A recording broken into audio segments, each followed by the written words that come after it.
جادو ٹونا یہ موضوع ہے، اس سے مراد کیا ہے،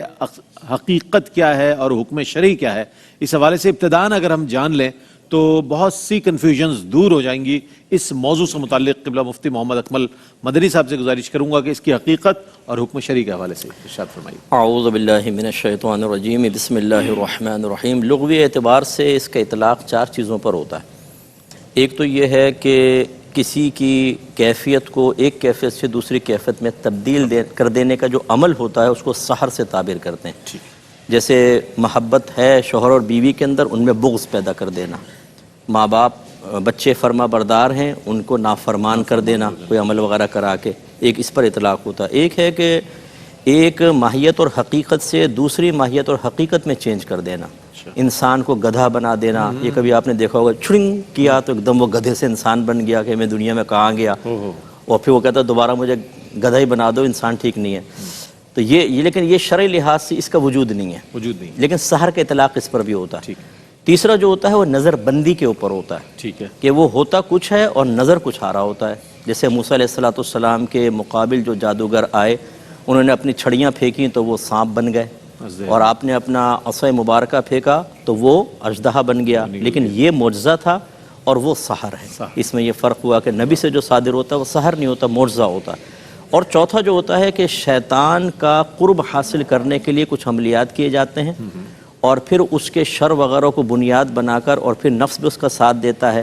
اور اس خباثت کو بنیاد بنا کر کسی کے لیے نقصان والا کوئی عمل کرنا۔ یہ لغوی اعتبار سے ہیں، اور شرعی اعتبار سے یہ جو چوتھا مفہوم ہے یہی ہوتا ہے کہ کسی بھی عمل کے ذریعے شیطان کا قرب، اس کا تقرب حاصل کر کے اور اپنے فاسد مقاصد کو حاصل کرنے کے لیے اس کو ذریعہ بنانا۔ تو اب یہ شرعی حکم اگر ہم لغوی اعتبار سے دیکھیں تو پہلے 3 کا تو یہ ہے کہ برا ہے، ٹھیک ہے نا، مطلب ایک تو ہے ہی نہیں، جو ایک حقیقت سے دوسری حقیقت میں تبدیل کر دینا۔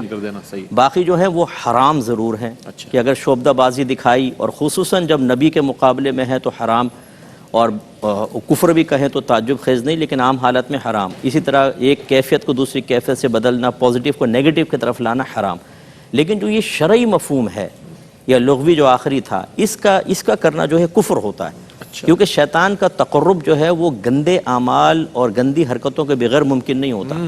آدمی نہائے گا نہیں، گندگی کے اندر رہے گا، غلاظت والی چیزیں استعمال کرے گا، تو پھر وہ شیطان کی مانوسیت بڑھ جاتی ہے، انسیت بڑھتی ہے شیطان کی، پھر وہ اس سے رابطہ کر کے، اور شیطان اس کو الہامات کرتا ہے اور بتاتا ہے اور چلتا ہے، اور اس کے لیے کچھ عملیات ہوتے ہیں جو کتابوں وغیرہ میں، اور اکثر جو اس طرح کے عملیات ہوتے ہیں وہ کفر و شرک پر مبنی ہوتے ہیں۔ تو اب وہ جب کرتے ہیں تو لازم بات ہے کہ اس کا حکم تو کفر کا ہوگا،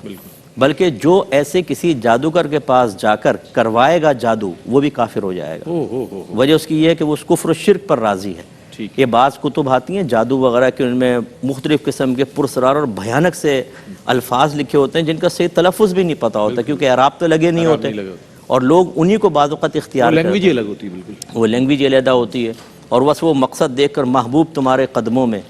رئیس بھائی کو ذہن کو کڈنیپ کر لو، ایسے ایسے بھیانک خیال۔ نہیں میں ویسی بات عرض کر رہا ہوں۔ تو اب یہ گندے مقاصد کوئی حاصل ہو سکتے ہیں اس سے انسان تباہ و برباد ہوتا ہے اور ایمان سے خارج ہو جاتا ہے۔ بعض لوگ کہتے ہیں کہ جی یہ جو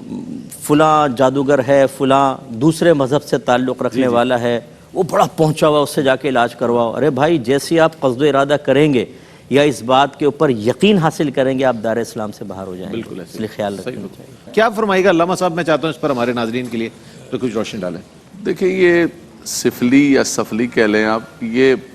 ویسے تو اس کا لفظی معنی تو بالکل نچلے درجے کا ہے، یعنی ہے تو یہ جادو ہی ہے، لیکن جادو کے اندر انتہائی غلیظ اور گندا طریقہ ہوتا ہے۔ جیسے وہ سب نے کہا کہ بہت ناپاک رہتے ہیں اور غلط قسم کے جنتر منتر اور شرکیہ کلمات پڑھتے ہیں، اور لوگوں کو کھلانے کے ذریعے کسی ایسے ذریعے جو ہے یہ کیا جاتا ہے۔ تو اصل میں یہ جادو ہی ہے، لیکن جادو کی آپ یہ کہہ لیں جیسے کفار کے اندر مختلف کیٹیگریز ہیں۔ منافقین کے لیے کہا کہ ان المنافقین فی الدرک الاسفل من النار، ہے جی بالکل نچلا درجہ۔ لقد خلقنا الانسان فی احسن تقویم ثم رددناہ اسفل السافلین وجعل کلمۃ الذین کفروا السفلی وکلمۃ اللہ ہی العلیٰ۔ فرمایا یہ کافروں کا کلمہ نیچے ہوگا، اللہ کا کلمہ تو ہے تو یہ نچلی، یعنی اس کے اندر جادو کے اندر بھی بدترین یہ کیفیت اور بدترین یہ حالت ہے۔ اور نبی کریم صلی اللہ تعالی وسلم نے فرمایا کہ جادوگر، شرابی آدی اور اس قسم کے جو لوگ ہیں، فرمایا کہ یہ جنت کے اندر داخل نہیں ہوں گے اور بڑی بڑی راتیں اور بڑے بڑے اوقات جن میں اللہ تبارک و تعالیٰ اپنے بندوں کی بخشش و مغفرت فرماتا ہے، مغفرت عامہ ہوتی ہے، مثال کے طور پر اس ماہ مقدس میں لیلۃ القدر ہے، شب برات ہے، لیکن فرمایا کہ جادوگر کی، کیونکہ یہ شرکیہ، جب مصعب نے فرمایا کہ یہ شرکیہ کلمات پڑھتا ہے، ان کے جو جنتر ہوتے ہیں، منتر ہوتے ہیں۔ اچھا، انہوں نے عوام کے اندر بھی ایک کانسیپٹ یہ ڈالا ہوتا ہے، بولا بھائی کسی عالم دین کے پاس چلے جائیں، کچھ بولا نہیں یہ گندے کا نا گندے سے ہوتا ہے، یہ کالے کا نا کالے سے ہوتا ہے، یہ ان کا کانسیپٹ بنایا ہوتا ہے، یہ مافیا ہوتا ہے۔ انہوں نے عوام الناس کے اندر یہ بات ڈالی ہوتی ہے کہ بھائی یہ جتنے یہ نوری لوگ ہیں، روحانی لوگ ہیں، یہ اس جادو کو ختم نہیں کر سکتے، یعنی نعوذ باللہ من ذالک، اللہ کا کلام وَنُنَزِّلُ مِنَ الْقُرْآنِ مَا هُوَ شِفَاءٌ وَرَحْمَةٌ لِّلْمُؤْمِنِينَ، وہ ابدان کا بھی اور وہ ارواح کا بھی، اجسام کا بھی شفا دیتا ہے، شفاء لما فی الصدور بھی ہے۔ آپ کہتے ہو کہ قرآن سے شفا نہیں ہوگی اور ان کے گندے اعمال سے شفا ہوگی، تو یہ لوگوں کو کفر کی طرف، شرک کی طرف لے کر جاتے ہیں۔ اللہ اکبر۔ حقیقت یہ ہے کہ یہ حقیقت ان کی کچھ بھی نہیں ہوتی ہے، جیسے کہ وہ جادوگر آئے اور ان آ کے دکھایا تو قرآن کہتا ہے یُخَیَّلُ إِلَیْهِ مِن سِحْرِهِمْ أَنَّهَا تَسْعَىٰ، فرمایا یہ ایک تخیل تھا، انما صنعوا کید الساحر ولا یفلح الساحر حیث اتی، فرمایا یہ ان کی ساری بناوٹی چیزیں تھی، حقیقت کے اندر جادوگر کبھی بھی فلاح نہیں پا سکتا ہے۔ ان سے بڑے جادوگر کون تھے؟ موسیٰ علیہ السلام، یاتوک بکل سحار، مبالغے کے ساتھ فرمایا، سارے جادوگر آگے، لیکن جب انہوں نے ڈالا اور موسیٰ علیہ السلام نے اللہ کے حکم سے اپنے عصائے کلیمی کو ڈالا اور وہ سب کھا گیا، تو فَأُلْقِيَ السَّحَرَةُ السَّاجِدِينَ قَالُوا آمَنَّا بِرَبِّ الْعَالَمِينَ رَبِّ موسیٰ وَہارون۔ وہ بھی سمجھ گئے کہ جادوگر تو ہم بھی ہیں، لیکن یہ جادو نہیں ہے، یہ جادو سے اوپر کا ہے اور وہ اللہ تبارک و تعالیٰ کی طرف سے معجزہ ہے۔ تو اس سے پتہ چلا کہ اللہ کا معجزہ، اللہ کا کلام، رب تبارک و تعالیٰ کی شریعت سے بالا کوئی بھی چیز نہیں ہو سکتی۔ یہی غالب ہے۔ یہ عوام الناس کے اندر جو کانسیپٹ دے کر اور لوگوں کو گمراہ کیا جاتا ہے کہ بھئی ہمیں کسی بد مذہب کے پاس ہی جانا پڑے گا، ہمیں کسی جو ہے نا وہ دیوتا کی چڑھاوا کر کے یہ سارا کچھ کرنا پڑے گا، اب بھئی کیسے بتا دو ہمیں، بولا نہیں یہ تو رات کو 1 بجے بالکل منہ پیچھے کر کے اور آپ نے جو ہے نا کالی مرغی اور بالکل پھینکنا ہے، پیچھے مڑ کے بھی نہیں دیکھنا ہے۔ تو یہ لوگوں کو باقاعدہ طور پر، ذہنی طور پر مریض یعنی رئیس بھائی خوف بیچا جاتا ہے اور بکتا خوف ہے۔ یہ ہماری عوام الناس، ہماری عوام الناس بھی، اور مفتی صاحب بڑا اچھا کلمہ کہتے ہیں بہنوں سے معذرت کرتے ہوئے کہ ناراض نہ ہوئیے گا، سب سے بڑا شکار یہ ہماری بہنیں ہوتی ہیں، سب سے بڑی اس کے سوداگر اور اس کو بیچنے والی، خریدنے والی، یہ دھندے کے اندر ملوث جتنی ہیں یہ ہماری بہنیں ہیں، اور یہ ان عاملوں کے چکر میں اپنا ایمان بھی برباد کرتی ہیں، اپنی عزتیں بھی برباد کرتی ہیں، اپنا مال بھی برباد کرتی ہیں، اور حقیقت کے اندر کچھ بھی نہیں ہوتا ہے۔ یار آپ کو شوہر اللہ نے عطا فرمایا، وہ آپ کے سر کا تاج ہو، آپ کسی جادوگر کے پاس جاتی ہو کہ اس کو میں غلام بنانا چاہتی ہوں، ساس کو قابو بھی کرنا چاہتی ہو، ساس جو تمہاری ماں کے درجے کی ہے اس ساس کو تم مارنا چاہتی ہو اور تم جو ہے اس کو غلام بنانا چاہتی ہو۔ یہ ساری کی ساری، اگر گھر کو جنت بنانا چاہتی ہو تو میری بہنیں ان جادوگروں کے پاس نہ گھومو، اللہ کا کلام پڑھو، رب تعالیٰ تمہارے گھروں پر رحمتوں کا نزول فرمائے گا۔ ایک جملہ صرف کہوں گا، اس کا حکم یہ ہے کہ یہ شرک ہے، یہ کفر ہے، اس کو کرانے والے، سب کچھ کرنے والے بالکل غلط ہیں۔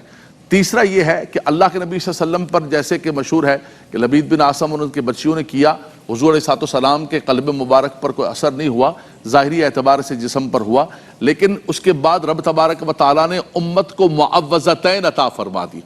بخاری شریف کی حدیث پاک ہے، ام المومنین سیدہ عائشہ رضی اللہ تعالی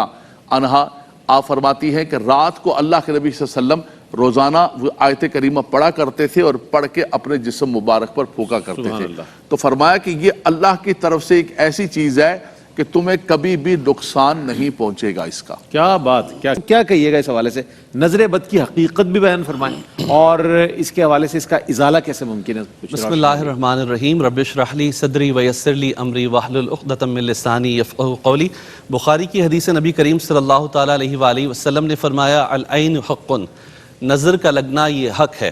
جب ہم اسلامی تعلیمات میں دیکھتے ہیں تو رسول کریم صلی اللہ علیہ وسلم کی کئی احادیث ہمیں اس حوالے سے ملتی ہیں۔ رسول کریم صلی اللہ تعالیٰ علیہ وآلہ وسلم نے فرمایا کہ اگر اللہ تبارک و تعالیٰ کی تقدیر سے کوئی چیز سبقت لے جاتی تو وہ نظر بد ہوتی، دوسری حدیث مبارکہ ہے رسول کریم صلی اللہ علیہ وسلم نے فرمایا کہ نظر بد ایک توانا اونٹ کو ہانڈی تک اور ایک انسان کو قبر تک پہنچا دیتی ہے۔ قرآن مجید فرقان حمید کی آیات میں بھی مستند جو تفاسیر ہیں اس کے اندر ہمیں نظر بد کا ثبوت ملتا ہے۔ سورہ یوسف آیت نمبر 67 میں حضرت یعقوب علیہ السلام اپنے بیٹوں کو یہ کہتے ہیں کہ جب مصر میں داخل ہو تو ایک ساتھ اکٹھے داخل نہ ہونا، الگ الگ داخل ہونا۔ مستند تفاسیر کے اندر یہ بات ملتی ہے کہ اصل میں نظر بد سے بچانا مقصود تھا کہ بڑی تعداد میں 9-10 بیٹے ایک ساتھ جب داخل ہوں گے تو کہیں نظر بد نہ لگ جائے۔ تو اس سے پتہ چلتا ہے کہ سابقہ انبیاء جو تھے وہ بھی نظر بد کے پر یقین رکھتے تھے اور اس سے بچاؤ کی تدبیر بھی کرتے تھے۔ اسی طریقے سے سورۃ القلم کی آخری 2 آیات ہیں وَإِن يَكَادُ الَّذِينَ كَفَرُوا لَيُزْلِقُونَكَ بِأَبْصَارِهِمْ لَمَّا سَمِعُوا الذِّكْرَ وَيَقُولُونَ إِنَّهُ لَمَجْنُونٌ وَمَا هُوَ إِلَّا ذِكْرٌ لِلْعَالَمِينَ۔ جب کفار حضور علیہ السلام سے قرآن مجید فرقان حمید سنتے تو وہ اپنی نظر بد بِأَبْصَارِهِمْ اپنی نظر بد کو حضور علیہ السلام کی پر لگانے کی کوشش کرتے۔ اس کا مفہوم یہ ہے کہ حضور علیہ السلام پر نظر ڈالتے کہ حضور علیہ السلام کو اس سے نقصان پہنچے۔ اب یہ نظر بد کیوں لگتی ہے؟ اس کا سبب یہ بیان کیا گیا ہے کہ بسا اوقات ہم کسی اچھی چیز کو دیکھتے ہیں تو اس کی تعریف کرتے ہوئے اللہ تبارک و تعالیٰ کا ذکر ساتھ نہیں کرتے، اور دوسری صورت یہ ہوتی ہے وَمِن شَرِّ حَاسِدٍ إِذَا حَسَدَ، جب کوئی حاسد حسد کی نظر سے بری نظر سے دیکھے تو اس وجہ سے بھی سامنے والے شخص کے اوپر اثر ہوتا ہے۔ یہ اثر کس طرح ہوتا ہے؟ مثال کے طور پہ ایک ہنستا کھیلتا بچہ ہوگا، باہر سے کوئی شخص آئے گا اور اچانک سے اس کی طرف جائے گا، ہم تھوڑی دیر میں دیکھیں گے اس بچے کی کیفیات تبدیل ہو رہی ہوں گی۔ اسی طریقے سے بسا اوقات ایک اچھا مبلغ ہے، ایک اچھا مقرر ہے، اچانک سے پتہ لگے گا کہ وہ کسی تکلیف کے اندر مبتلا ہو گیا، ایک اچھا نعت خواں ہے، اس کا گلا اس کا ساتھ نہیں دے رہا ہوگا۔ تو یہ مختلف کیفیات ہوتی ہیں جو ہمیں سامنے نظر آتی ہیں۔ رسول کریم صلی اللہ علیہ وسلم کی احادیث کے اندر یہ واقعہ ملتا ہے کہ ایک صحابی نے دوسرے صحابی کے جسم کو دیکھا تو اس کے تعریف کی، اور وہ تعریف ان صحابی پر ایسی اثر انداز ہوئی کہ وہ بیمار ہو گئے۔ رسول کریم صلی اللہ علیہ وسلم تک یہ معاملہ پہنچا تو حضور علیہ السلام نے ان سے پوچھا کہ کیا آپ کو کسی پر شک ہے یا آپ کو کوئی اندازہ ہے، کسی نے کوئی بات کہی ہو؟ تو وہ صحابی تھے، انہوں نے کہا کہ فلاں شخص نے مجھے دیکھ کر یہ بات کہی تھی۔ تو حضور علیہ السلام نے انہیں بلایا اور بلا کر کہا کہ تم بارک اللہ کہتے، اللہ تبارک و تعالیٰ کی تعریف بیان کرتے، اور حضور علیہ السلام نے نظر بد کس طرح زائل ہوگی اس کے لیے طریقہ یہ بیان کیا کہ تم وضو کرو، جو وضو کا مستعمل پانی ہوگا جس کو نظر لگی ہے اس پر ڈال دیا جائے گا۔ لیکن اب اس دور کے اندر اس طرح سے پہچاننا تو مشکل ہے، لیکن حضور علیہ السلام کی مبارک سیرت میں ہمیں بڑی پیاری پیاری دعائیں ملتی ہیں کہ حضور علیہ السلام حسنین کریمین کے اوپر باقاعدہ یہ دعا پڑھا کرتے تھے اعوذکما بکلمات اللہ التامہ من کل شر الشیطان وہامہ ومن کل عین لامہ، کہ ہم آپ کو اللہ کے تمام کامل کلمات کی پناہ میں دیتے ہیں ہر شیطان کے شر سے کہ جس کے نقصان کا خدشہ ہو، اور ہر اس آنکھ سے کہ جو انسان پر نظر بد جو انسان پر وارد ہو۔ تو اس سے بھی پتہ لگتا ہے کہ نظر بد کا اثر ہوتا ہے۔ اسی طریقے سے سورۃ القلم کی جو 2 آیات کا ذکر کیا، اگر کسی پر نظر بد ہو جائے تو وہ پڑھ کر پھونکی جائے، سورہ کوثر کا ورد کیا جائے، سورہ فاتحہ میں ہر بیماری کی شفا ہے۔ اور عام طور پر جو ٹوٹکے ہم گھروں میں استعمال کرتے ہیں کہ وہ 7 مرچیوں کو وار کر انہیں جلا کر،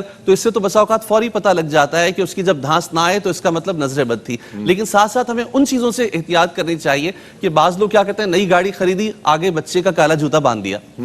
تو یہ طریقے درست نہیں ہیں۔ اگر اس طرح حفاظت ہوتی تو جوتے کا یہ ٹیکنیک پتہ چل گئی، وجہ کیوں ہے جوتے بعض گاڑیوں پیچھے نظر آتے ہیں؟ ہوتا کیا ہے کہ گاڑی کی قیمت کم ہے، جہاز تو بہت مہنگے ہیں، اگر یہی بچانے کا طریقہ ہوتا تو ہر جہاز پر آپ کو جوتا نظر لٹکے ہوتے سب پہ، ہاں ایک جوتا نظر آتا جہاز پر۔ تو اس لیے جو جائز طریقے ہیں ان کو اختیار کیا جائے اور اس طرح کے توہمات سے بچا جائے۔